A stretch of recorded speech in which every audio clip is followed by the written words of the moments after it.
Demi Allah, saya bersumpah akan memenuhi kewajiban Presiden Republik Indonesia dengan sebaik-baiknya dan seadil-adilnya,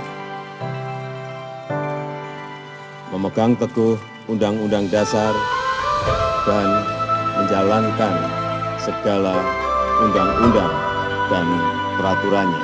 Kami tim DPD Kecamatan Sobayani mengucapkan selamat atas pelantikan Bapak Presiden Republik Indonesia dan Bapak Wakil Presiden Republik Indonesia Bapak Haji Joko Widodo dan Kiai Haji Ma'ruf Amin periode 2019-2024. Salam inovasi. Ini Presidenku Jokowi.